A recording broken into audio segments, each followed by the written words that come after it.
boleh diceritain nggak Kak, sebenarnya Kak Raihan sendiri maunya dikenal sebagai apa nih? Dianggap sepertinya nih kayaknya kandidat yang cukup baik nih. Pakai jilbab, artinya muslim, namanya Raihan, wajahnya sedikit Aceh. Jadi kayaknya kamu aja ya yang ke Aceh. Oh, oke, saya bilang. Ya kami nih kan jurnalis sibuk memberitakan peristiwa pasca kejadian itu, bagaimana orang-orang di kamp pengungsian gitu ya. Dan tidak ada yang waktu itu sadar bahwa kita juga korban gitu. Saya pikir itu udah kiamat gitu. Saya bilang sama suami saya, kayaknya kita udah mati gitu ya. Karena ketika kami berbalik arah setelah berhasil kabur dari air gitu, balik arah lagi untuk ngelihat kampung ya di Blower itu tuh satu jalan itu udah kita ngelihat orang-orang gitu ya kayak zombie gitu. Jadi ada yang udah bawa korban gitu ya, ada yang pakaiannya udah nggak lengkap lagi, udah ada yang dengan segala luka di badan gitu. Jadi saya pikir waktu itu orang sudah mati dan dibangkitkan kembali. Jadi kalau kita lihat dari peristiwa tsunami ya, waktu itu kenapa banyak korban jiwa? Karena kan kita nggak punya pengetahuan, Arina.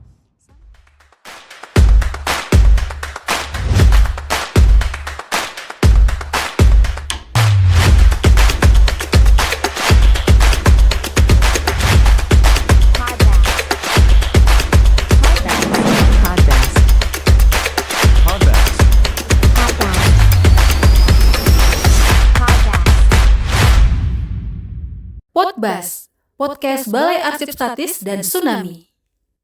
Assalamualaikum warahmatullahi wabarakatuh. Hai Sobat Arsip, tidak seperti biasanya, kali ini ada Arina yang menjadi host di dalam Podbas edisi kali ini. Dan tapi tetap seperti biasanya, Podbas selalu menghadirkan tokoh-tokoh penting ataupun orang-orang yang mempunyai pengalaman sangat luar biasa yang patut sekali kita dengarkan dan kita ulas lagi nantinya. Dan hari ini sudah bersama Arina, seorang former jurnalis dan juga seorang pegiat literasi dan founder dari Shopee Sunset Library, yaitu Kak Nur Raihan Lubi. Selamat pagi Kakak. Selamat pagi Arina. Apa kabarnya Kak? Alhamdulillah, luar biasa. Alhamdulillah senang sekali hari ini bisa berbincang langsung sama Kak Raihan. Apalagi hari ini lokasinya lumayan spesial. Kali ini kita ada di Shopee Sunset Library dan tentunya ini bukan kali pertama Arina sebenarnya ada di sini. Arina sempat di tahun 2024 sering sekali main ke Shopee karena ada acara-acara gitu ya. Acara musik yang sangat-sangat menarik, dan dari situ juga Arina ikut melihat perkembangan langsung di Shopee sampai sekarang yang jadi platform yang sangat progresif gitu ya. Terima kasih Arina. Dan sepertinya masih banyak sekali yang tahu Kakak ini sebagai pegiat literasi. Mungkin belum banyak yang tahu Kak Raihan sebagai seorang jurnalis mungkin ya, apalagi pada masa itu saat konflik dan juga saat tsunami Aceh. Sebenarnya Kak Raihan sendiri maunya dikenal sebagai apa nih? Seorang pegiat literasi kah? Atau mungkin orang yang punya banyak pengalaman dan lain-lain? Terima kasih Arina untuk pertanyaannya. Terima kasih juga sudah datang ke Shopee pagi ini. Dan mudah-mudahan nanti kita lebih banyak ngobrol-ngobrol lagi ya. Nah, kalau ditanya saya mau dikenal sebagai apa, ya mungkin sekarang karena banyak bergiat di bidang literasi, ya saya sebagai pegiat literasi. Tapi di balik itu juga saya juga seorang penulis ya. Dan jauh sebelumnya ke belakang memang menjadi seorang jurnalis. Jadi kenapa kemudian saya berlabuh di Aceh ini? Karena memang dulu ketika awal-awal saya menjadi jurnalis di masa tahun-tahun 98 akhir gitu ya, awal karir saya di dunia jurnalistik, saya ditugaskan ke Aceh gitu. Itulah yang membuat pertautan saya dengan Aceh gitu. Bertugas di Aceh, meliput konflik gitu ya dari tahun ke tahun sampai kemudian di penghujung tahun 2004 sebelum Desember 2006 saya bertemu jodoh di sini dan menikah dengan orang Aceh. Nah, dan jadi setelah kita agak on off sebetulnya ya tinggal di Acehnya ini. Jadi sebentar merantau, balik lagi, merantau, balik lagi. Tapi 2021 lalu saya, suami dan 3 anak kami memutuskan you back for good gitu ke Aceh. Dan ya sekarang seperti yang Arina lihat, kita membuka sebuah perpustakaan kecil di pinggir pantai. Mudah-mudahan apa yang kami lakukan ini nanti punya dampak yang baik bagi masyarakat Aceh. Oke Kak Raihan. Menarik sekali. Tadi Kakak juga mention kalau Kakak tuh dulu seorang jurnalis pada masa konflik dan juga sempat meliput ya pada saat itu Kak, saat tsunami Aceh ya. Boleh Kakak ceritain sedikit gimana sih Kak pengalaman pertama Kakak ketika turun ke lapangan pada saat itu sebagai seorang jurnalis? Waduh, waktu itu ya, kita balik lagi nih ya, sekitar 20 tahun lebih yang lalu ya. Waktu itu saya masih muda, masih unyu-unyu gitu. Masih jiwa muda banget. Ya. Jadi saya ditugaskan kemari. Saya nggak pernah punya bayangan apa-apa tentang Aceh. Walaupun saya tahu konflik gitu ya, karena setelah reformasi 98 itu Mei, itu kan kemudian terjadi kerusuhan di mana-mana ya. Dan kemudian kalau di Aceh sendiri dia spesifik sekali. Jadi pasca reformasi itu di Agustus 98 itu kemudian pemerintah Indonesia itu mencabut status daerah operasi militer di Aceh. Jadi 7 Agustus 1998. Nah, pasca pencabutan status daerah operasi militer itu, kemudian itu tentara-tentara yang bukan organik Aceh ya, yang artinya didatangkan dari luar untuk seperti menjaga proyek vital di Aceh Utara dan juga menjaga beberapa wilayah yang dianggap strategis di Aceh, itu dikembalikan ke statuannya masing-masing yang dari luar Aceh. Nah, pasca itu tuh terjadi banyak kerusuhan ya. Saya ingat sekali misalnya ada kerusuhan di Aceh Utara gitu, dan juga di Aceh Timur, di Pidi, di Biren gitu. Nah, kemudian ada waktu itu semacam sentimen kesukuan gitu. Karena dianggap pemerintah Indonesia itu kan di Jakarta. Jadi orang-orang Jakarta, orang-orang di Pulau Jawa gitu. Jadi ada sentimen kesukuan. Sehingga waktu itu saya sudah pakai jilbab dan dianggap sepertinya nih kayaknya kandidat yang cukup baik nih. Pakai jilbab artinya muslim, namanya Raihan, wajahnya sedikit Aceh. Jadi kayaknya kamu aja ya yang ke Aceh. Oke, saya bilang. Nah, berangkatlah saya dari Medan ke Aceh ya. Waktu itu saya ingat sekali saya diantar oleh almarhum papa saya. Papa saya bilang gini, "Yakin mau ke Aceh?" "Yakin aja," saya bilang. Terus papa saya itu pesan begini, "Ya udah, kalau niat kita baik, insya Allah pasti ada aja yang bantu." Gitu. Nah, dan kata-kata itu saya pegang sampai hari ini, gitu ya. Nah, terus akhirnya saya meliput dan saya, baru saya kan lahir besar di Medan ya, dari kota yang ya cukup besar gitu kalau dibandingkan dengan Banda Aceh misalnya. Saya nggak pernah terbayangkan oleh saya bahwa ada ya semacam perang ya di sini. Itu kemudian saya harus meliput ke kampung-kampung, melihat kelompok-kelompok sipil bersenjata, melihat orang-orang dibunuh gitu ya, banyak korban yang awalnya itu nggak pernah terbayang sama saya bahwa itu kan udah mau abad milenium ya, udah mau tahun 2000. Wah, ternyata ada ya kejadian seperti ini gitu. Nah, saya tuh kaget luar biasa, dan itu buat saya akhirnya kemudian terus menggali informasi apapun tentang Aceh, juga untuk memperkaya tulisan.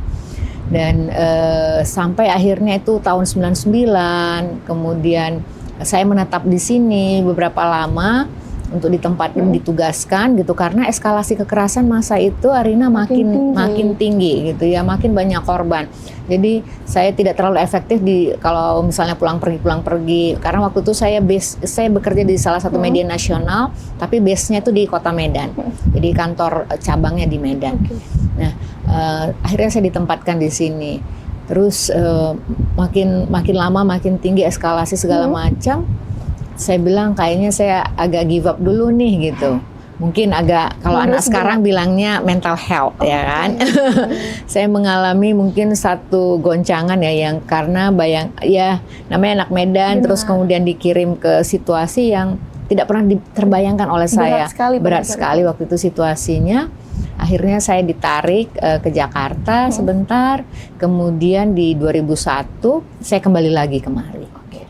2001 saya kembali kemari, setelah mungkin setahun gitu saya balik lagi gitu ya ke Jakarta. Nah kemudian tuh 2003 itu mau ada rencana pemerintah Indonesia itu untuk melakukan penerapan status darurat militer di Aceh. Nah menyusul itu tuh saya dikirim lagi kemari. Saya masih dianggap kandidat yang cukup perfect ya, cukup sempurna untuk melakukan peliputan di sana. Itu di Aceh maksudnya. Nah itu ya 2003 itu dengan status darurat militer itu tuh makin tinggi lagi eskalasi kekerasannya, makin luar biasa lagi.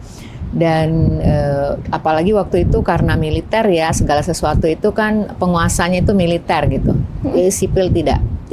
Pemerintahan itu dipegang militer gitu.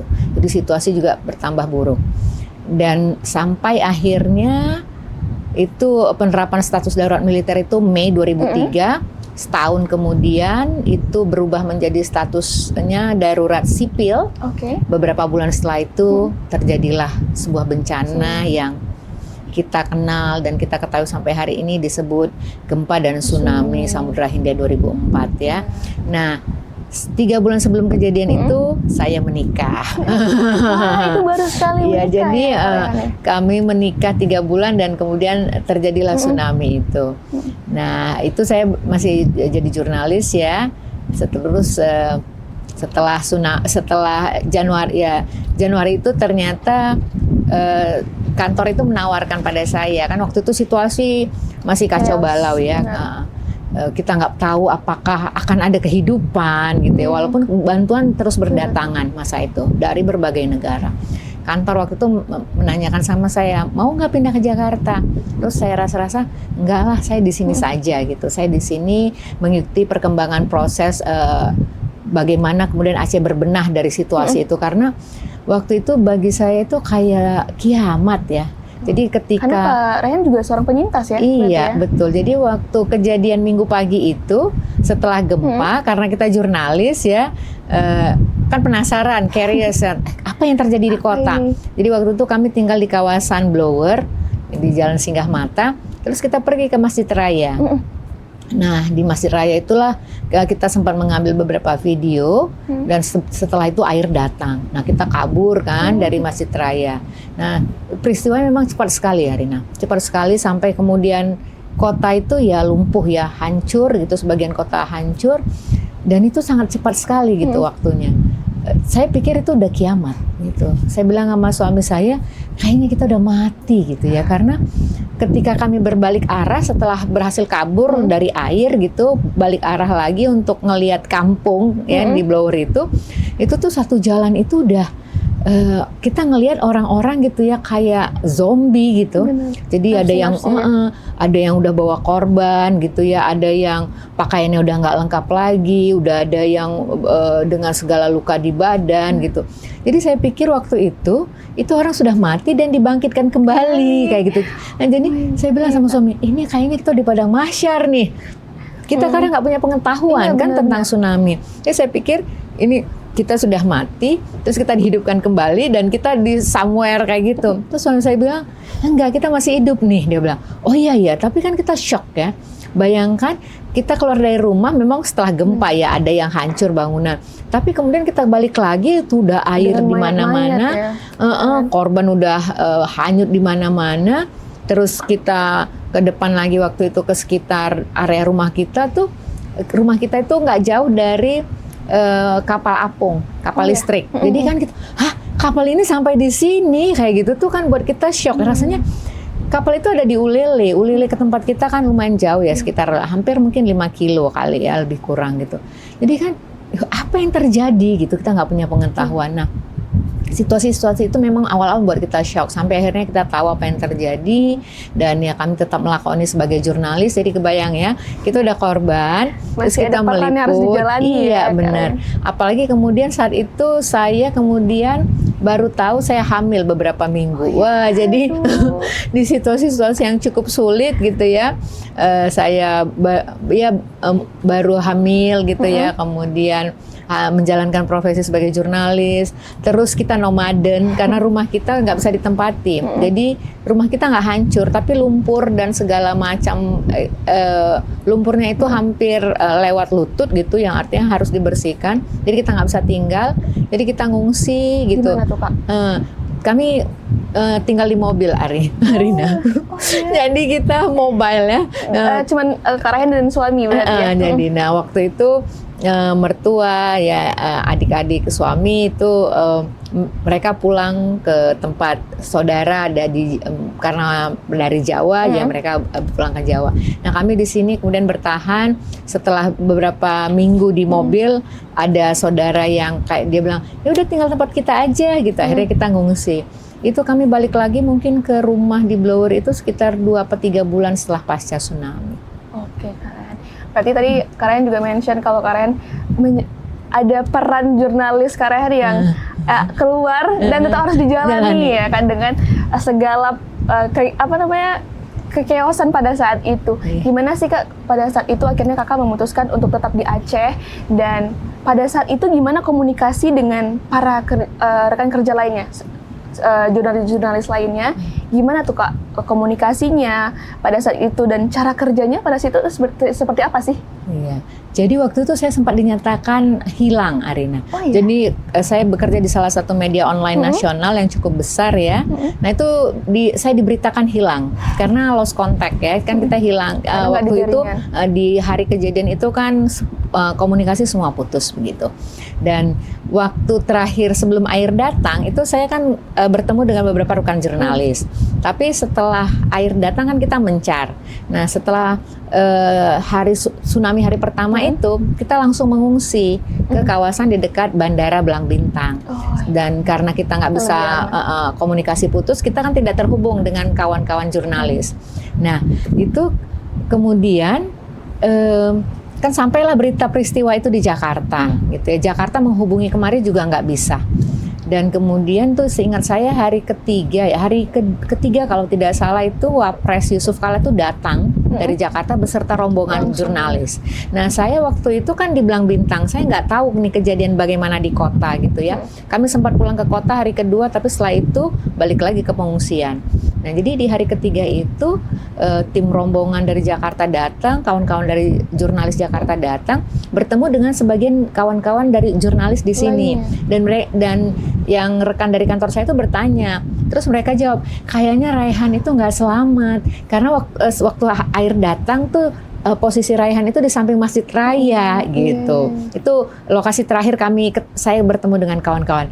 Nah diberitakanlah di media online tempat saya bekerja, kami mencari wartawati kami yang jurnal begitu, siapa yang melihat. Wah jadi pokoknya berita itu sempat mengkhawatirkan keluarga di Medan kan. Wah jangan-jangan jadi korban ini. Nah di hari keempatnya kebetulan kami itu ke kota untuk membeli bensin. Jadi kan beli bensin tuh ngantri masa itu kan. Air, bensin iya, semuanya. Segala macam. Kita muter-muter keliling Banda Aceh dan Aceh besar untuk cari beras dan cari makanan gitu ya. Dan waktu saya ngantri bensin, ada seorang jurnalis Jakarta yang tahu saya karena kan dulu sebelumnya kan saya juga aktif di Jakarta. Jadi, Rayhan, kamu selamat ya? Wah, kamu diberitakan itu hilang dia bilang tuh. Oh iya, saya bilang. Nah, akhirnya dia ngajak saya ke pendopo gubernur waktu itu karena itu menjadi base campnya para jurnalis waktu itu. Jadi dikumpulkan, jadi dibuat media center dadakan tuh di sekitar di pendopo untuk menampung, karena kan pendopo itu lumayan safety area, air tidak sampai ke situ gitu. Nah jadi kayak dibuat semacam media center dadakan, kawan-kawan jurnalis di situ, dan saya bertemulah dengan wah selamat dan lega ya, iya, terus saya ingat sekali saya dikasih pakaian jilbab segala macam karena waktu itu pakaiannya cuma yang ada di badan. Jadi tuh di hari ketiga itu kita masih pakai baju yang sama dari hari kejadian. Hari pertamanya bahkan kita sempat puasa tuh karena kita nggak punya bahan makanan, dan di tempat pengungsian kami itu banyak anak-anak ya. Jadi kita waktu itu ya mendahulukan anak-anak dulu. Jadi akhirnya ya setelah saya dibantu gitu, saya sempat saya dipulangkan ke Medan sekitar 2 minggu. Tapi setelah itu saya balik lagi kemari ya untuk meliput. Jadi we are back gitu ya. Kebetulan suami saya juga seorang jurnalis. Waktu itu dia bekerja untuk salah satu kantor berita asing. Jadi akhirnya kita balik setelah 2 minggu dan ya walaupun penyintas kita tetap melakukan meliput bagaimana proses Aceh berbenah pasca tsunami masa itu. Berarti secara tidak langsung Kakak juga terlibat dalam proses rehabilitasi dan rekonstruksi pada saat itu, Kak. Boleh dijelasin nggak sedikit, Kak, cerita pada saat masa-masa rehabilitasi dan rekonstruksi itu? Iya, memang waktu itu situasi yang cukup sulit bagi siapapun ya Arina ya, juga termasuk kami para jurnalis. Karena waktu itu ya komunikasi masih terbatas ya, walaupun akhirnya bisa terhubung dengan pakai handphone ya. Jadi waktu itu hanya fixed line yang bisa gitu, jaringan-jaringan yang fixed line gitu. Tapi kemudian seingat saya sebulan akhirnya mungkin sudah bisa terkoneksi kembali gitu, walaupun dengan segala keterbatasan. Nah, saya ingat sekali itu ada di salah satu rumah di kawasan Fathahillah kalau saya nggak salah, ada station radio di situ. Itu banyak kawan-kawan tuh yang kehilangan jadi kan anak kos ya umumnya gitu. Itu bikin tenda di situ. Jadi mereka di situ gitu. Dan ya kami ini kan jurnalis sibuk memberitakan peristiwa pasca kejadian itu, bagaimana orang-orang di kamp pengungsian gitu ya. Dan tidak ada yang waktu itu sadar bahwa kita juga korban gitu.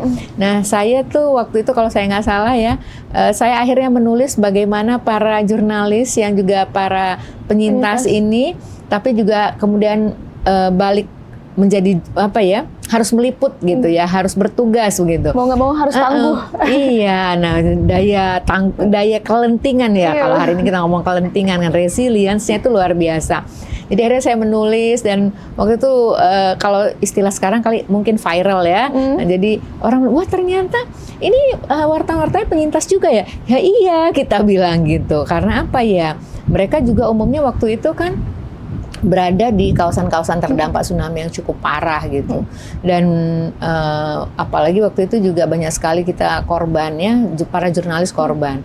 Karena utamanya seperti media lokal terbesar di sini waktu itu Serambi, itu kan berada di kawasan yang sangat dekat sekali dengan pantai begitu. Jadi memang banyak korban sekali, banyak korban jiwa para jurnalis, dan yang tertinggal itu harus meliput gitu ya, harus survive gitu. Misalnya ada beberapa kawan-kawan yang kehilangan anak gitu, kehilangan istri gitu. Tapi ya mungkin juga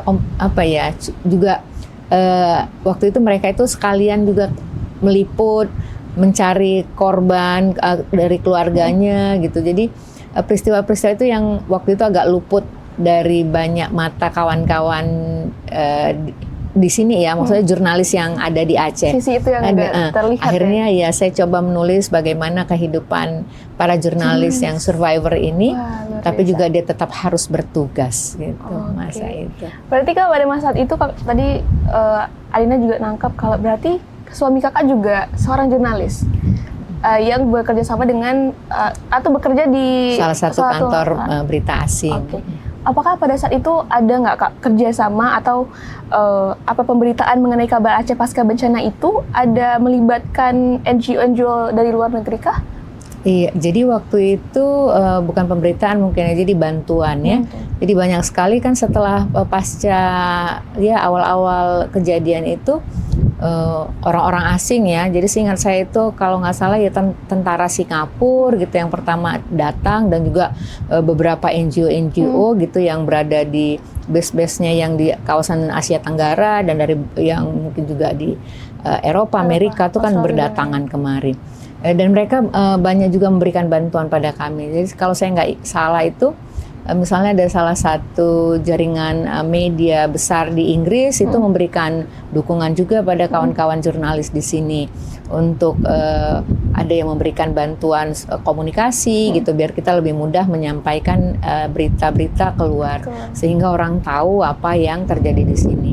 Dan waktu itu karena mungkin bukan mungkin ya, waktu itu karena bencana gempa dan tsunami kita itu termasuk bencana yang cukup parah dan terbesar ya yang pernah ada dalam sejarah. Jadi memang mata dunia itu kan seluruhnya tertuju ke Aceh, dan akhirnya itu membuat banyak sekali pertolongan, banyak sekali bantuan-bantuan yang kita dapatkan, termasuk bantuan untuk para kami jurnalis. Jadi kita banyak sekali dibantu dari segi logistik, kita dibantu dari segi komunikasi untuk memudahkan kita memberitakan tentang update dan perkembangan ya, bagaimana penanganan rehabilitasi, rekonstruksi day by day gitu pasca bencana itu. Pada saat itu juga kakak ikut terlibat dalam banyak campaign, maksudnya ikut membantu lah di proses rehabilitasi dan rekonstruksi itu. Ini sesuai dengan riset Arina. Iya. Kak Rehan juga ikut tergabung pada saat itu menjadi field director dari film dokumenter Children of Tsunami. Kak, boleh nggak diceritain? Sepertinya sangat menarik karena pastinya melibatkan anak-anak yang penuh dengan trauma. Boleh Kak diceritain? Iya, jadi waktu itu kami punya teman ya yang juga sebelum, jadi ketika masa konflik itu kan kita sudah berjejaring dengan banyak kawan-kawan jurnalis dan media-media di luar Aceh. Nah, ketika setelah tsunami itu ya kita dikontak, dihubungi gitu untuk beberapa program yang sedang mereka lakukan. Salah satunya adalah untuk pembuatan film dokumenter yang sifatnya kalau kita sebutnya itu video diary. Jadi day by day begitu, untuk mengikuti 2 orang anak ya, bagaimana mereka survive pasca tsunami. Jadi kita waktu itu memilih 2 orang anak perempuan, satu dari Lokngas ini Aceh Besar, kemudian satu lagi dari Melabuh Aceh Barat. Jadi kita mengikuti mereka itu bagaimana mereka dari pengungsian gitu sampai akhirnya balik ke rumahnya gitu ya, setelah rumahnya direhab, dibersihkan, kampungnya dibersihkan gitu. Dan melihat bagaimana mereka melewati masa traumanya. Karena memang nggak mudah ya, apalagi 2 tokoh yang kami jadikan di film itu kehilangan keluarganya gitu ya. Kalau satu anak yang dari Longa ini dia kehilangan kakaknya, kemudian kalau yang di Melabuh itu dia kehilangan adiknya gitu. Jadi terlepas gitu ya dari pegangan dia waktu air menerjang masuk ke Melabuh itu. Tapi kemudian plot twistnya gitu yang di Melabuh itu ibunya hamil gitu ya, dan kemudian ibunya hamil anak kembar. Jadi jadi luar biasa, mereka kehilangan 1 anak tapi kemudian diberi rezeki 2 anak. Itu buat saya ya, karena itu kan kita skripnya ya actual ya, jadi apa yang terjadi gitu kita ngikutinnya setahun gitu.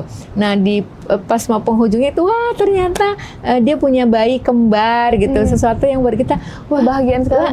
Iya, dan itu kan kita dokumentasikan, kita nggak tahu nih ujungnya kan seperti apa tuh, kita dokumentasikan dari awal day by day setahun, dan kita punya ending yang menurut kami tuh wah ada keajaiban gitu ya, sesuatu yang nggak kita expect gitu. Jadi setelah mereka berhasil melewati masa-masa krisis, masa kritis, berusaha bangkit, mengobati trauma gitu, dan kemudian mereka mendapat sebuah kejutan yang luar biasa. Nah, itu tuh buat kami juga ketika buat film tuh, wah gitu, wah, kita bahagia sama-sama gitu. Ya. Berarti itu prosesnya bertahun-tahun ya Kak? Setahun ya. Berarti setiap harinya diliput terus? Iya, kita melihat perkembangannya day by day. Gimana Kak pada saat itu, ada kan mungkin nggak cuman Kakak kan sebelum membuat video itu mungkin juga ke tempat anak-anak lainnya. Gimana Kak kondisi anak-anak pada masa tsunami itu? Iya, cukup berat ya kondisi anak-anak waktu itu, karena kan memang sebelum kita buat film itu kan kita riset mana anak yang cukup bisa perform gitu ya, karena kan memang nggak mudah masa waktu itu. Bayangkan ada anak-anak trauma, terus kita minta untuk bukan berperan ya, kita mengikuti dia gitu, kita buat film. Kan nggak semua orang terbiasa dengan kamera, apalagi misalnya di pengungsian. Yang Loknga ini kan usianya waktu itu, anak yang di Loknga yang tokoh kita itu umur 6 tahun gitu. Bayangkan dia masih kecil, tiba-tiba dia mengalami sebuah peristiwa yang tidak pernah terbayangkan olehnya. Dia biasa hidup di rumah berkecukupan, tiba-tiba harus mengungsi di tenda dengan segala keterbatasan. Kemudian kita datang gitu ya, filming gitu. Dan dia berperan itu kan banyak fase yang memang harus dilewati. Jadi kami kemudian bersama beberapa kawan-kawan lembaga internasional itu membuat semacam kayak trauma healing gitu ya untuk anak-anak, sehingga anak-anak tidak merasa sendirian, tidak kesepian, tidak merasa terpuruk gitu. Mereka bisa bangkit gitu dan menghadapi itu sebagai sebuah fase yang ya ini harus kita lalui supaya kita bisa lebih baik lagi. Penguatan gitu. psikologis ya Kak? Iya, jadi nggak serta-merta waktu itu tuh risetnya lumayan lama sebelum kita akhirnya memutuskan oke, kita tokohnya A aja gitu, tokohnya B aja. Itu risetnya mungkin hampir 6 bulan ya Arina, untuk kita melihat sambil, jadi kita riset sekalian juga melakukan trauma-trauma healing gitu ke anak-anak yang ada. Wah, luar biasa. Ina terkagum-kagum dengan pengalaman kakak yang segitu banyaknya peristiwa-peristiwa yang sangat mendalam, sangat kompleks gitu ya Kak. Tapi apa sih Kak yang membuat kakak kuat sampai sekarang akhirnya juga sebagai seseorang yang juga pegiat literasi kebencanaan lagi ya Kak. Akhirnya dari cerita-cerita kakak yang tadi, akhirnya kakak maju ke depan untuk membangun lebih banyak hal gitu, ke hal yang lebih baik gitu. Iya, jadi kalau kita lihat dari peristiwa tsunami ya, waktu itu kenapa banyak korban jiwa? Karena kan kita nggak punya pengetahuan, Arina. Sama sekali nggak punya pengetahuan. Even kayak saya yang, ya katakanlah seharusnya tahu gitu ya, karena punya banyak akses informasi, tapi toh juga saya nggak tahu kemana informasi itu yang harusnya tahu gitu. Dan uniknya lagi, misalnya Aceh itu punya manuskrip yang menceritakan tentang kebencanaan, utamanya gempa dan tsunami. Tapi itu juga enggak dipelajari gitu, iya nggak diekspos, nggak dieksplor gitu ya. Dan akhirnya setelah peristiwa maha dahsyat itu gitu ya, memang sepertinya harus ada momen dulu, kemudian kita baru belajar gitu ya. Akhirnya saya merasa kayak sepertinya kita memang harus berbuat sesuatu supaya peristiwa itu jika pun terjadi, karena pasti akan terjadi walaupun kita nggak tahu kapan ya, karena kita hidup di wilayah cincin api dengan sesar gempa yang lumayan aktif, dan Aceh itu sudah berkali-kali ya, kalau terhitung kalau saya nggak salah ada 11 kali peristiwa tsunami besarnya, dan kemungkinan bisa akan terjadi lagi. Ya kita bekalilah ilmu gitu supaya tidak banyak korban jiwa. Pengetahuan-pengetahuan itu yang penting kita sebarluaskan, dan ingatan-ingatan itu perlu kita rawat.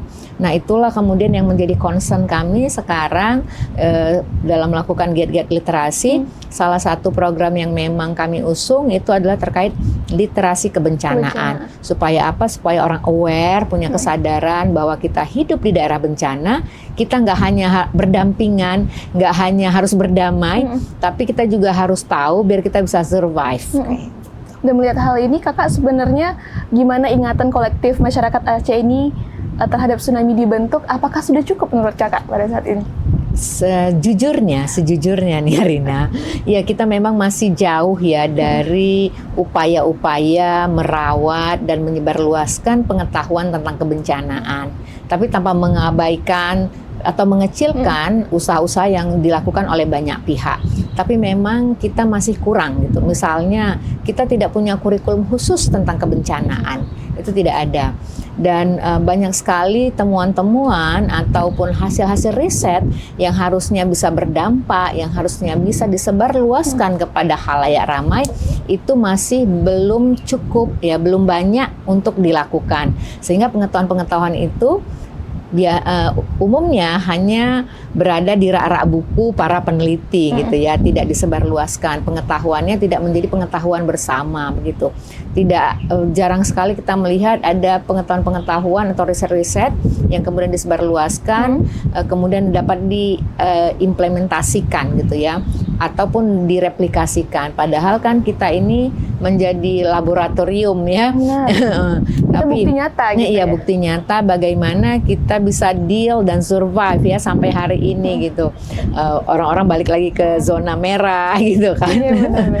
Gitu. Jadi Iya, itulah salah satu yang coba kami lakukan untuk tetap merawat ingatan, untuk tetap melakukan upaya-upaya supaya orang punya pengetahuan dan punya ingatan bersama bagaimana kita hidup di daerah rawan bencana ini. Oke Kak, jadi mengingat Kakak juga pada saat itu, Kakak tadi juga ngomongin tentang hal yang terulang kembali. Dan di tahun 2013, Kak Raihan kabarnya ditugaskan kembali ke Sulawesi Tengah saat gempa dan tsunami ya Kak ya. Gimana perasaan pada saat itu dan meliput bencana yang terulang kembali Kak? Iya, jadi waktu itu saya bergabung di PBB ya, di UN. Waktu bencana itu saya, wah gitu, tak terjadi lagi. Dan parahnya kalau di Palu itu kan ada likuifaksi ya.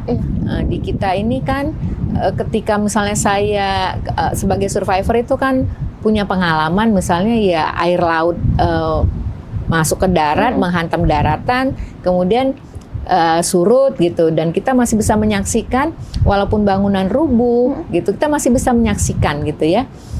Dan korban-korbannya walaupun mungkin sebagian besar terbawa ke laut gitu, kita masih bisa juga melihat mereka ada di darat gitu. Nah kalau di Palu itu kan di satu kawasan kemudian likuifaksi itu tenggelam, tertutup tanah. Itu sesuatu buat saya ketika saya ke Palu itu semengerikan ini ya begitu. Dan Palu itu kan ternyata sesarnya aktif sekali gitu ya, pergeseran tanahnya luar biasa. Dan uniknya, jadi ketika kami riset di sana itu pengetahuan lokalnya juga cukup banyak. Jadi ada suku Kaili namanya yang juga punya petuah-petuah kayak gitu. Tapi kemudian oleh masyarakat yang menganggap dirinya modern, itu hanya dianggap sebagai mitos gitu ya.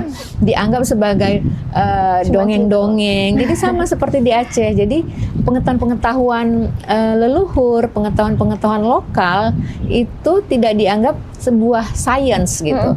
Saya akhirnya kemudian berpikir, kenapa ya mereka tidak menganggap itu sebagai sebuah sains gitu. Nah, hal itu kemudian terjawab ketika saya kemudian menekuni beberapa manuskrip terkait kebencanaan gitu, manuskrip Aceh yang dipunyai Aceh. Jadi misalnya di naskah takbir gempa itu, saya melihat kecenderungan orang tidak melihat pengetahuan itu sebagai sebuah ilmu pengetahuan atau yang bersifat saintifik, karena dia ternyata berada di bab ramalan. Dan bergabung dengan bab azimat.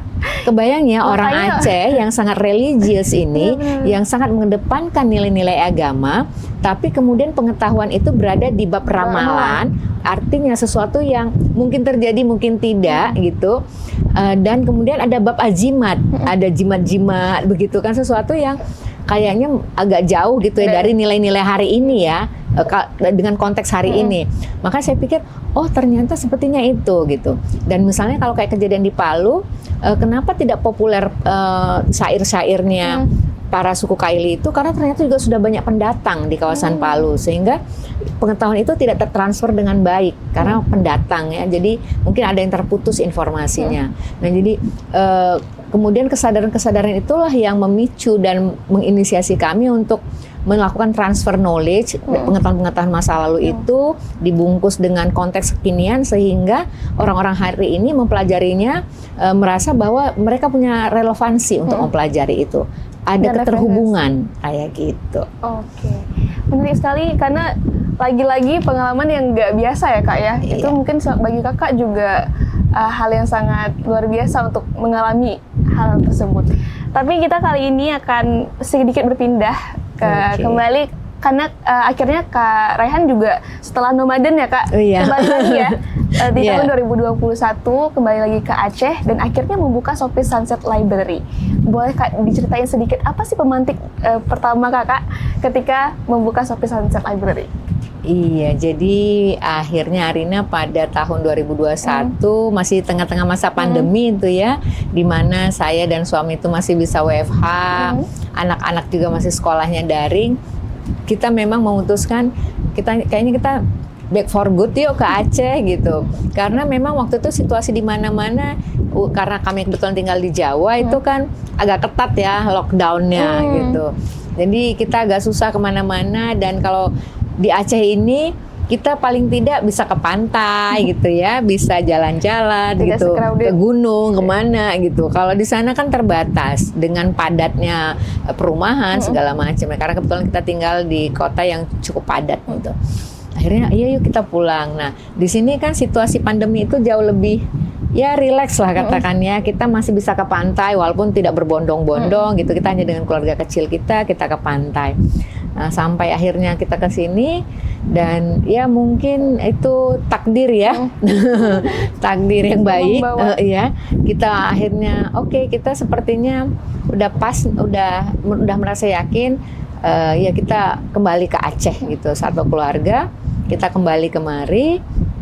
Dan kita membawa barang-barang yang cukup banyak dari tempat kita terakhir tinggal itu, walaupun hampir lebih dari setengah barang-barang itu adalah buku. Nah, jadi truk kita itu tuh waktu itu truk gede, nah, lebih dari setengahnya, berarti hampir sepertiganya ya, itu isinya buku.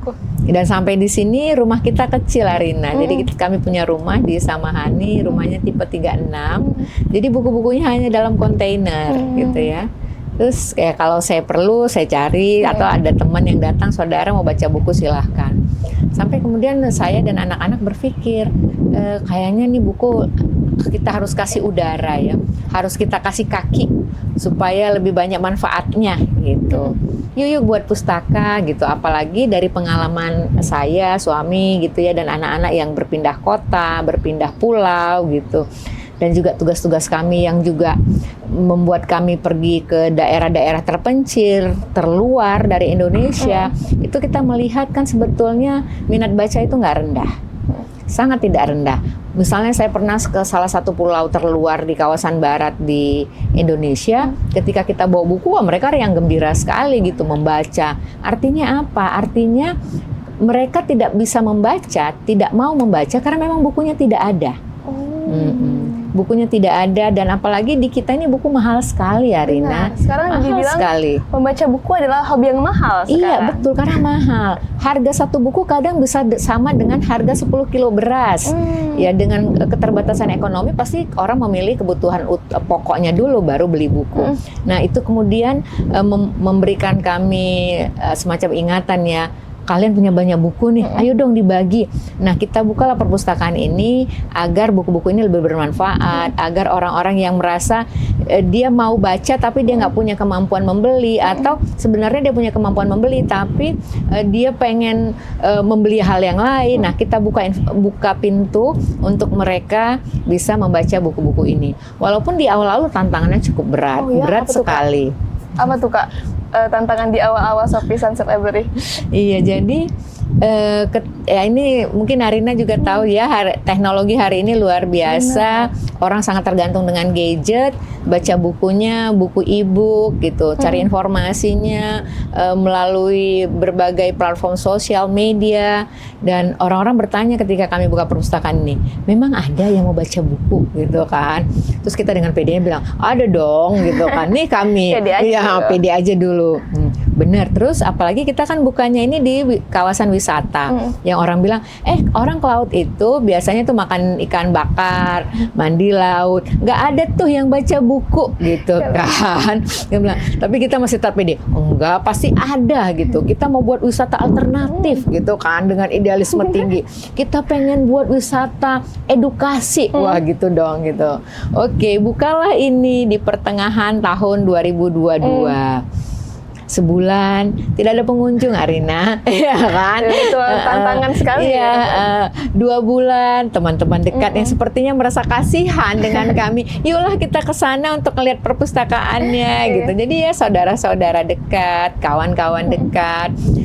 Tapi saya nggak patah semangat, tetap sharing berbagai informasi di sosial media. Itu kalau saya nggak salah ingat ya, sampai 3 bulan itu kita kalau nggak salah hanya punya 14 orang followers.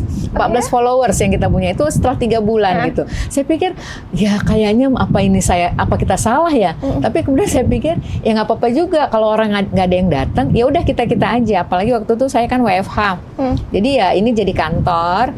Kemudian juga anak-anak yang paling kecil itu kan homeschooling, jadi ini jadi ruangan kelas besar dia, jadi ya nggak apa-apa juga. Tapi kadang-kadang kita kan nggak tahan ya Rina, kiri kanan muka belakang, lingkungan terdekat kita bilang, tuh kan makanya itu udah dibilang ngapain buka perpustakaan, lihat tuh gitu. Nggak ada bahkan beberapa teman itu bukan seperti mendoakan ya, tapi ngomong gini, kayaknya setahun aja tuh perpustakaan kalian, setelah itu tutup katanya. Saya bilang, ya ampun, berikanlah kami doa yang baik gitu. Kok doanya setahun tutup gitu kan. Nah sampai kemudian ya mungkin ya lewat kali di feed salah seorang anak yang akhirnya kita tahu dia itu ya semacam inilah ya yang influencer begitu ya. Dia datang kemari, dia buat postingan, dia upload di sosial media dia, dan itu kita menjadi FYP, viral lah tempat ini gitu. Saya juga awalnya nggak tahu gitu, sampai anak saya bilang, mama, kata teman Zayan tuh kita FYP loh. Oh ya, saya bilang iya. Wah, saya kan waktu itu, kemudian saya ini kan cari, wah iya benar gitu. Nah seminggu setelah itu kita banyak sekali mendapat kunjungan yang luar biasa. Dan kita tuh nggak expect. Jadi masa itu Arina kita hanya punya 2 meja ini nih, kiri kanan ini. Oh yang ini? Iya, kita nggak punya meja-meja di depan belum ini. Belum ada pondok ini berarti? Belum ada. Jadi ini masih agak gersang, kering kerontang gitu ya. Lapangan aja gitu. Dan kemudian sebagian besar sepertinya karena mungkin mereka pikir ini sangat cozy. Oh ya namanya memang kalau di sosial media itu kan ada yang, kalau istilah saya itu ada yang tercerabut ya, ada yang nggak bisa disampaikan secara menyeluruh, yang dikasih kan yang spot-spot yang cantik gitu. Jadi ternyata kecil ya, ternyata cuma segini aja perpustakaannya. Nah setelah viral pun tetap ada yang ngejulitin. Jadi misalnya komentar-komentar miring kayak gitu. Terus misalnya ada juga yang bilang, tuh kan perpustakaanmu itu hanya buat orang foto-foto, orang nggak ada tuh baca gitu. Terus saya bilang, Nabi itu butuh belasan tahun loh untuk mengubah perilaku orang, apalagi kami, apalagi kami manusia yang doif ini. Mengubah perilaku itu kan nggak gampang ya Rina. Saya bilang ketika mereka datang kemari, mereka fotoan dan dia merasa keren, merasa seperti smart people gitu ya, orang yang well educated, ya yang paham tentang literasi. Bagi kami, saya bilang di level itu saat ini kami sudah cukup bahagia. Karena mudah-mudahan nanti kalau dia sekali datang dia cuma lihat buku, dia foto-foto, mungkin next dia datang akan lihat bukunya, next lagi datang dia akan baca. Jadi nggak apa-apa saya bilang. Tapi kami meyakini bahwa proses itu tidak akan pernah mengkhianati hasil. Dan alhamdulillah setelah hampir 3 tahun kami membangun perpustakaan Mungil ini, pelan-pelan followers kami sekarang terakhir sekitar 23.000 gitu ya. Dan engagementnya juga luar biasa. Itu bisa kami lihat dari feedback yang kami dapatkan dari konten-konten yang coba kami sharing ke berbagai platform kami. Menarik sekali ya Kak, dari awalnya dilihat sebelah mata, akhirnya tapi Softpiece Library ini juga jadi wadah juga untuk tempat-tempat pegiat literasi lainnya, dan akhirnya Kak Raihan sendiri buat campaign-campaign dan program-program untuk meningkatkan literasi ya Kak. Apa aja tuh Kak? Iya, jadi tempat ini kami berusaha mengubah image tentang library gitu ya. Dan walaupun akhirnya orang jadi salah kaprah nih Arina, orang berpikir ini kafe. Ya saya bilang iya, kafe library cafe, whatever, saya bilang gitu kan. Tapi ruh tempat ini memang perpustakaan gitu ya. Kalaupun kemudian kita jual makan minum, itu memang kita untuk support operasional. Ya mudah-mudahan bisa lebih besar lagi dari ini, bisa menghidupkan. Nah, tapi upaya-upaya kami satu memang walaupun dengan masih apa adanya, kami berusaha mendesain interiornya dengan segala keterbatasan, agak terlihat vintage gitu ya. Ada upaya-upaya membuatnya cozy, walaupun ya mungkin ada juga yang komplain, panas, nggak ada AC. Iya sih, kita bilang gitu kan. Kalau mau dingin, kalau mau dingin di luar, kita menyediakan AC yang besar gitu. Tapi salah satu kunci yang juga kami lakukan untuk upaya kita campaign bahwa library ini tempat yang asik loh gitu adalah membuka pintu selebar-lebarnya bagi berbagai komunitas. Jadi kita menjalin kolaborasi kerjasama dalam bentuk berbagai kegiatan itu dengan beragam komunitas yang ada di Aceh. Dan sekarang kan kita tahu ya Arina, Gen Z ini wah luar biasa sekali komunitasnya. Apa aja dibuat komunitas, ya kan? Lebih Gitu. produktif sekarang. Iya betul, dan Hal-hal alhamdulillah kami merasa kami bisa menjadi tempat atau menjadi ruang di mana mereka bisa berekspresi gitu ya. Kita akomodir, kita fasilitasi, kita pelan-pelan tuh kita bangun budaya literasi bersama mereka. Jadi misalnya selama ini mereka, oh ternyata kayak gitu ya Kak sejarah Aceh. Oh iya, oh ternyata Aceh itu sudah punya pengetahuan ya untuk ini. Oh iya, kita bilang begitu. Jadi kami berusaha menjadikan tempat ini seperti jembatan ya, membridging mereka ke masa lalu gitu, tapi juga untuk masa depan Aceh yang lebih baik lagi. Dan mudah-mudahan walaupun belum terlalu berdampak besar ya, tapi pelan-pelan kami sudah melihat upaya-upaya yang kami lakukan itu punya dampak. Berdaya ya, Kak, menjadi berdaya jadinya. Dan kami juga lihat Kak Rahen sering kayak tadi Kak Rahen bilang Kakak sering melakukan kolaborasi termasuk sama kami, sama BAST juga sering terlibat. Gimana sih Kakak menyikapi perbedaan antara menyimpan informasi sebagai jurnalis nih dan dengan mengelola buku atau arsip di perpustakaan komunitas seperti ini? Iya, jadi kalau jurnalis itu kan dia memang harus based on fact ya, jadi harus berdasarkan fakta, tidak boleh beropini gitu. Kalaupun harus beropini, menyiasatinya kita pakai mulut orang, pakai mulut narasumber gitu ya. Nah, dan kita agak terbatas, misalnya apalagi kita bukan pemilik media ya, kita hanya orang yang bekerja pada media itu dan kemudian menyelaraskan ideologi medianya apa. Jadi berita-berita yang ditulis juga harus sesuai dengan ideologi media-media di mana kita bekerja. Nah itu kita memang sangat terbatas sekali. Alhamdulillah saya di media sebelumnya itu saya bekerja di media-media yang memang mensupport as long as itu memang fakta gitu, sepanjang itu memang fakta dan memang harus diketahui oleh orang banyak, itu memang harus diinformasikan.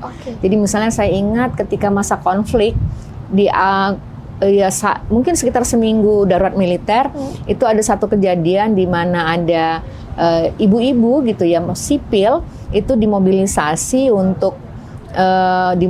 oleh militer untuk mencari markas GAM, mencari orang-orang GAM gitu.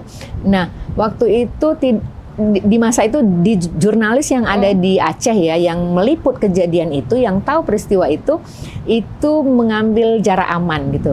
Mereka nggak mau memberitakan. Karena memang situasi waktu itu seluruh informasi itu harus dari sumber militer gitu. Tapi saya merasa ini sebuah fakta dan ini orang harus tahu karena ini nggak benar gitu. Dan saya menulisnya gitu ya. Nah dan alhamdulillah itu didukung oleh media saya. Media saya juga dengan lantang dan berani menyuarakan isu itu. Dan akhirnya kemudian itu berdampak pada bagaimana kemudian militer melakukan operasi selanjutnya gitu. Karena masa itu kan masih darurat militer. Nah jadi saya salah satu jurnalis yang beruntung, tapi tidak banyak jurnalis-jurnalis lain yang bisa seperti itu gitu. Nah karena kita tahu ya punya keterbatasan, karena memang bukan kita pemilik medianya. Tapi ketika kemudian saya membangun perpustakaan ini bersama keluarga kecil kami, saya merasa lebih punya kebebasan untuk mau dibawa kemana. Kita kampanye tentang apa yang harus kita suarakan, itu kita jauh lebih merdeka ya, sepanjang memang itu tidak melawan negara ya kan gitu kira-kira. Jadi kita ingin berdampak, memberikan manfaat-manfaat positif gitu. Jadi misalnya kami cukup concern untuk mempromosikan penulis-penulis lokal Aceh, karena sebetulnya kita punya banyak penulis lokal. Sayangnya kadang-kadang di luar terkenal, di luar Aceh sangat terkenal gitu, mendapatkan penghargaan skala internasional, skala nasional, tapi di Aceh mereka mereka kurang terekspos gitu. Nah itulah upaya-upaya kami melalui perpustakaan Mungil ini, Arina, kita mempromosikan mereka. Aceh punya loh penulis-penulis muda hebat, penulis-penulis perempuan hebat, dan kita mempromosikan mereka. Dan seperti tahun ini alhamdulillah kami mendapat 2 dukungan dana dari kementerian. Satu Kementerian Pendidikan Dasar Menengah, satu lagi dari Kementerian Kebudayaan untuk program-program literasi yang kami lakukan. Menarik. Dan dari Kementerian Pendidikan Dasar Menengah itu kami mendapat dukungan dana untuk literasi kebencanaan. Wah, luar biasa. biasa. Berarti akhirnya hal-hal kecil ya, nggak hal kecil ya Kak, hal besar yang Kakak lakukan itu akhirnya dikenal dan terlihat lah kembali dan akhirnya mendapatkan bukan bantuan ya, support dana ya Kak, lebih tepatnya. Iya, diapresiasi dengan cukup baik ya. Berarti project selanjutnya dari Shopee Sunset Library apa nih Kak? Iya, mudah-mudahan kita jadi sekarang ini kan kita cukup concern dengan literasi kebencanaan. Nextnya kita mau meluaskan lagi jangkauan kita untuk mengembangkan tentang sejarah lokal, sastra lokal, dan juga literasi perdamaian. Oke. Ini yang udah Kakak lakuin juga di sosial media ya Kak, di Instagram. Ada project Kakak yang membawa apa tuh yang jalan-jalan? Oh iya, historical trip. Nah, trip. itu ya literasi tentang sejarah lokal ya, supaya anak-anak Aceh ini ataupun orang-orang yang lama di sini yang ya sudah jadi orang Aceh ya secara teritori ya, walaupun mungkin bukan bersuku Aceh tapi sudah lahir besar hidup di Aceh, harus tahu juga apa yang terjadi di Aceh ini dari masa lalu sampai kemudian membentuk Aceh seperti hari ini. Jadi upaya-upaya itu kami lakukan dengan kegiatan kami namanya historical trip. Iya, benar. Menarik banget karena tadi Arina lihat historical trip ini mengenai sejarah-sejarah Aceh ya Kak. Sebenarnya sejarah Aceh ini sudah sangat luar biasa lah kita bilangnya, sangat luar biasa. Bahkan memory of the world itu 3-nya ada. Jadi ada 3 dari Aceh itu yang dijadikan memory of the world. Ada Arsip Tsunami, Hikayat Aceh, sama satu lagi karya Hamzah Fansuri. Itu menurut Kakak gimana Kak? Oh iya, jadi kebetulan juga salah satu dukungan dana yang diberikan pada kami adalah mengembangkan cerita anak berdasarkan naskah Hikayat Aceh yang menjadi memory of the world. Jadi sekarang kami sedang, khususnya saya, sedang menulis cerita anak berdasarkan naskah Hikayat Aceh. Dan naskah Hikayat Aceh itu seperti kita tahu adalah tentang sejarah Sultan Iskandar Muda, gitu ya. Jadi ada fase-fase dalam hidup Iskandar Muda yang ditulis dalam naskah Hikayat Aceh itu, dan kita mengambil topik masa kecilnya. Gitu. Jadi masa kecil Iskandar Muda itu dia dengan gajah-gajahnya. Nah, jadi selain kita berusaha mengembangkan produk-produk turunan lain dari naskah Hikayat Aceh ini agar orang tahu apa sih naskah Hikayat Aceh ini gitu. Sekaligus juga karena banyak cerita tentang gajahnya, kita mau campaign juga nih soal gajah. Bahwa dulu orang Aceh punya hubungan yang cukup dekat dengan gajah, karena kita tahu hari ini populasi gajah kita semakin turun karena berbagai konflik ya. Nah, kita juga jadi selain ingin mengembangkan cerita dari naskah Hikayat Aceh, kita juga pengen campaign soal konservasi gajah. Wah, luar biasa. Jadi ada bidang-bidang yang juga ikut disimpulkan ya gitu ya. Iya. Oke. Menarik sekali, apalagi saat ini juga masih dari anak muda juga sangat kurang pemahaman tentang Hikayat Aceh yang sebenarnya luar biasa ya Kak. Tadi Kakak juga sempat bilang manuskrip tentang kebencanaan gitu-gitu ya. Dan akhirnya ada Shopee Sunset Library hari ini yang speak up tentang itu, ikut melestarikannya, dan kita sebagai Gen Z juga akhirnya lebih banyak yang tahu ya Kak. Iya dong, harus. Iya. Harus follow Shopee Sunset Library. Iya benar. Karena juga cerita-cerita sejarah dari Kak Rayhan sendiri sangat menarik, dikemasnya dengan sangat ringan juga kalau menurut Arina ya. Dan akhirnya hari ini juga sangat berdampak bagi beberapa kalangan gitu. Oke, mungkin ini udah menuju akhir-akhir dari pembicaraan kita pada hari ini. Dan hari ini juga ingin sekali melihat pandangan Kak Rayhan. Ini Kak Rayhan udah perjalanannya cukup luar biasa. Arina terkagum-kagum melihat Kak Rayhan itu menjadi woman crush Arina ya. Waduh, woman crush.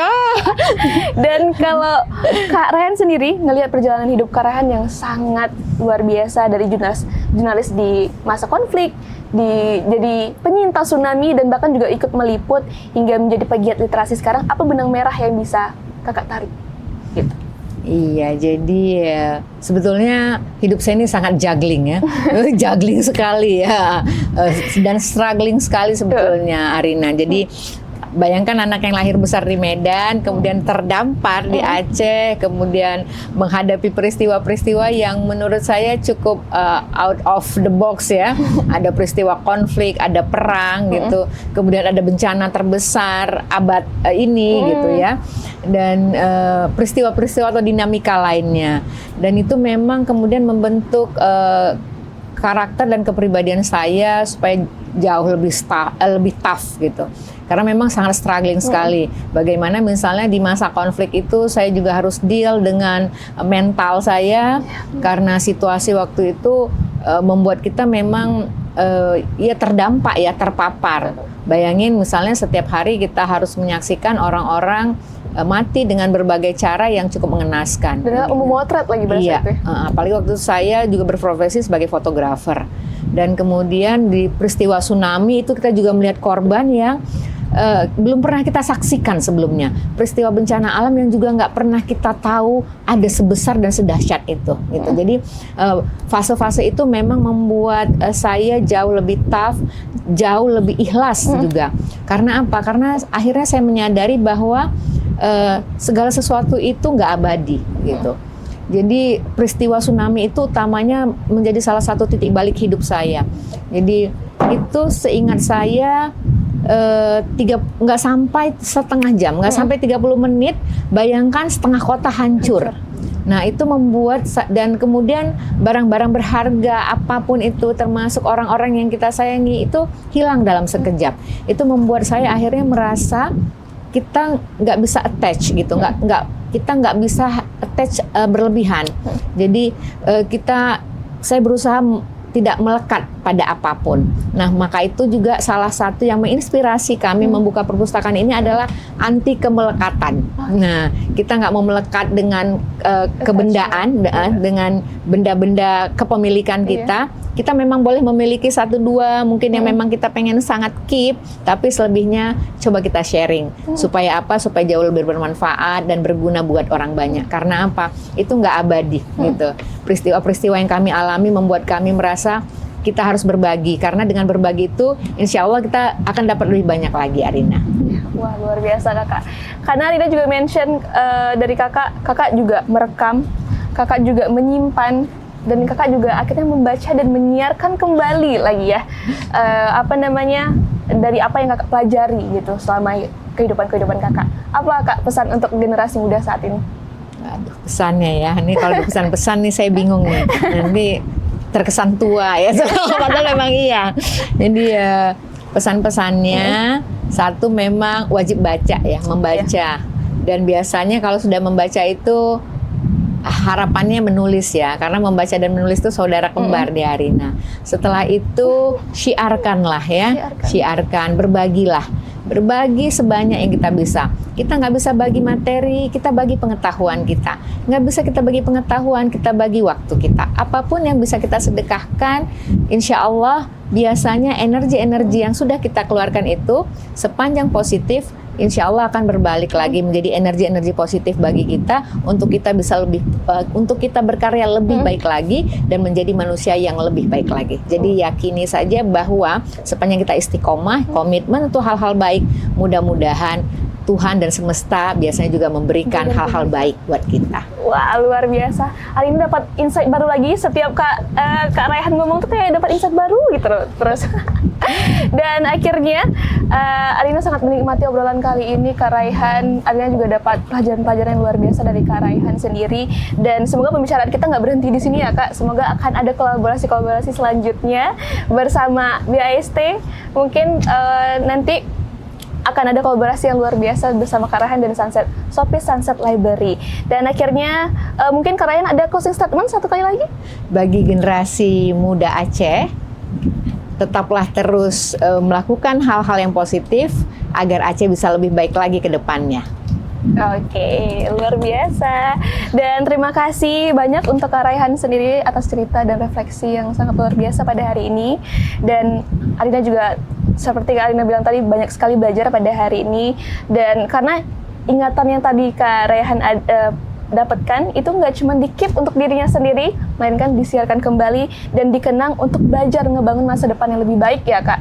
Dan tentunya terima kasih juga sahabat Arsip yang sudah menonton, dan di podcast edisi kali ini semoga dapat menambah insight dari sahabat Arsip sendiri dan mendorong kita nih untuk terus membuat perubahan dan sekecil apapun itu, dan menumbuhkan kesadaran untuk kita juga akan literasi dan pasti literasi kebencanaan ya. Dan saya Gita Ina pamit undur diri. Wassalamualaikum warahmatullahi wabarakatuh. Waalaikumsalam warahmatullahi wabarakatuh.